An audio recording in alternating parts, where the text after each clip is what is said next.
Tatlong paraan upang makapag-apply o makapagtrabaho dito sa Hungary. Ano-ano nga ba yon mga kahapi ko? So, magandang araw mga kahapi ko. Ang topic ko ngayon ay about buhay OFW naman.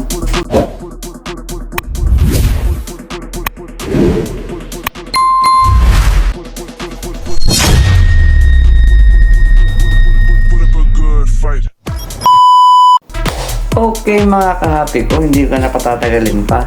So ano-ano nga ba yung tatlong paraan upang makarating o makapagtrabaho dito sa Hungary? So unang-una nga, walk-in. So napakaraming agency ngayon ang nag-hire papunta dito sa Hungary, dyan sa Ermita, Manila. So maganda pa rin naman yung pag-a-apply ng walk-in.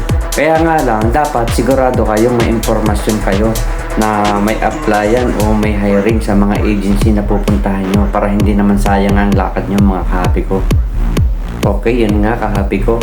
So, pangalawa, email.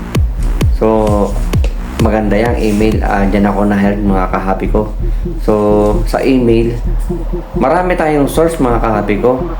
Pili tayong magtingin sa Facebook. Maraming nagpo-post ng hiring sa Facebook. So, ingat lang tayo sa pagtingin sa... Double check lang natin sa POPA. So, para makasiguro tayo na legit yung ating ina-applyan mga kahapi ko. So, best experience ko mga kahapi ko, yung pagka-apply ko dito sa Hungary.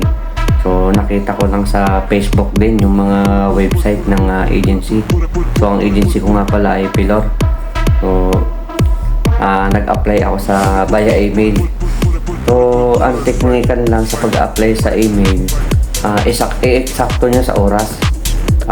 Office hour yan. So, ang kadalasang oras ng mga agency, yung office hour ng mga agency ay from 8 to 5 p.m. So, diyan ako madalas mag-email noon nung nag-a-apply pa ako.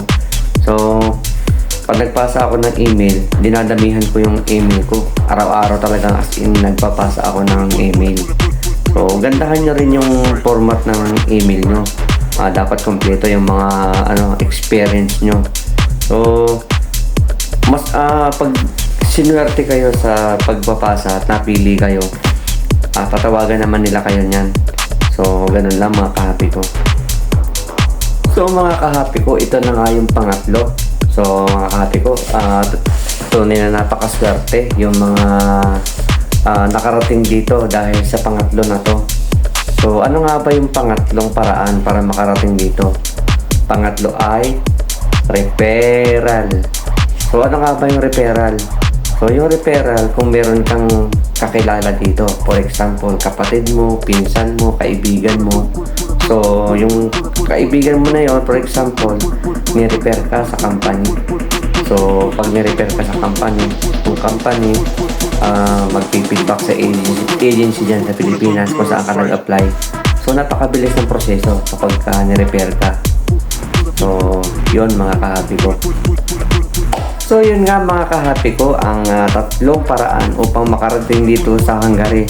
So, alin sa tatlong yun ang sa ngayon ay meron ka. So, mga kahapi ko, alin man sa tatlong yun ang meron ka sa ngayon. Ang masasabi ko lang, ang maipapayo ko lang ay tuloy-tuloy lang sa pag-apply. At pasasaan ba, magkakasama-sama rin tayo dito mga kahapi ko. Good luck!